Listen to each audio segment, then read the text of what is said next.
L'idéologie étant toujours liée chez Hegel à la représentation. C'est pour ça que j'ai mis du représenter. La représentation s'opposant au concept. Dès qu'on est dans la représentation, on est dans l'idéologie. Allez, je vais essayer d'être abstrait, vous allez comprendre tout de suite. Je dis le prolétaire. Vous avez tout de suite une représentation. Je ne sais pas comment vous le voyez, mais enfin un bleu de travail, un prolo. Vous avez des images, si vous préférez, à la représentation. D'accord? Alors que chez Marx, il y a non pas une représentation, mais un concept, c'est-à-dire un énoncé. Non pas des choses, mais des mots. Deux points. Celui qui n'a que ses chaînes à perdre. Ça change tout. Car il peut y avoir un prof en cravate, hein, ou un cadre qui se retrouve au chômage et à zéro. Qui n'a plus, vous voyez, alors que un mec qui est d'apparence plus pauvre que le cravaté, un petit artisan mais qui a une machine à plastifier les cartes d'identité, il a une machine, il possède un moyen de production. Il n'a pas que ses chaînes à perdre. Il a des forces productives, il a des moyens de production. Ou un paysan qui a la terre, qui est le plus ancien des moyens de production. J'aime oublier la terre. Il y a des paysans qui subissent de graves atteintes, c'est très d'actualité, sur l'agriculture qui est en train d'ouvrir. D'accord?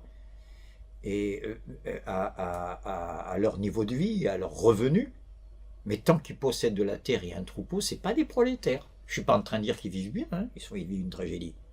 D'accord? Mais c'est pas des prolétaires. Le prolétaire se suffit avec ses chaînes à perdre. Ça veut dire qu'il est prêt à passer à l'action parce qu'il n'a plus rien à perdre. Il y a donc une force révolutionnaire et une force de libération, non pas de lui, mais en même temps de toute la société. C'est toutes les réflexions du jeune Marx, c'est ça. Hein. Il n'y a pas dans les autres classes, c'est ça qui est spécifique. Le prolétaire de l'instant, bien sûr qu'il est le prolétaire réfléchi, parce qu'il y a aussi ce que Marx appelle le lumpen prolétariat, c'est les voyous au service du capital. Hein. Vous savez comment la mafia de Sicile a été utilisée par les Américains pour le débarquement en Sicile pendant la guerre, et comment les renvois d'ascenseurs, c'est que vous faites autant de malhonnêteté que vous voulez à Brooklyn après, ça va donner, vous connaissez mieux que moi, les séries Le Parrain, etc. Et oui, c'est des vendeurs de pizza, hein, dans Le Parrain, oui ou non? Mot à mot, ça veut dire prolétariat en haillons. Attention, mais c'était vachement actuel. Dans les manifs, vous voyez des mecs qui cassent les vitrines, etc., qui sont des provocateurs, quelquefois payés par la police.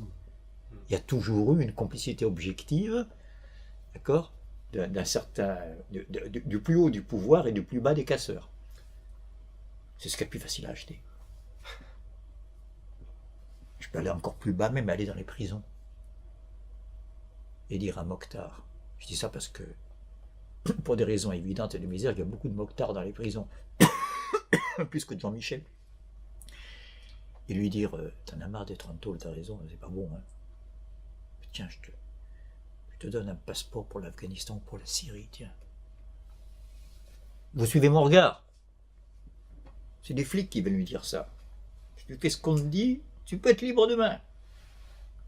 Et après, on va dire, c'est les mecs venus du fond du désert avec un islam radical qui nous menace. Non, non, c'était un mec qui fumait des bédos, qui n'avait rien d'islamique. Vous savez, je suis en train de parler de Mera, les frères Kouachi.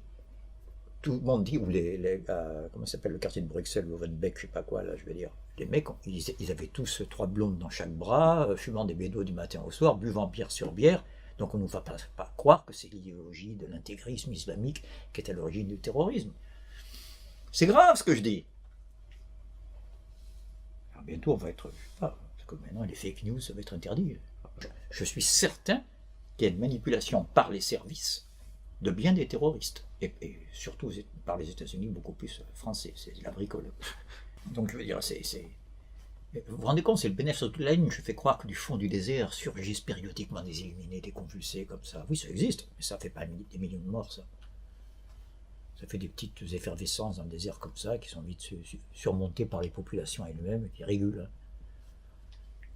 Je fais allusion au Mahdi. Vous n'avez entendu parler du Mahdi? Ou du calife Hakem, vous le trouverez ça dans le voyage en Orient de Nerval. Il y a des nuages de poussière des fois dans le désert, ça dure pas longtemps.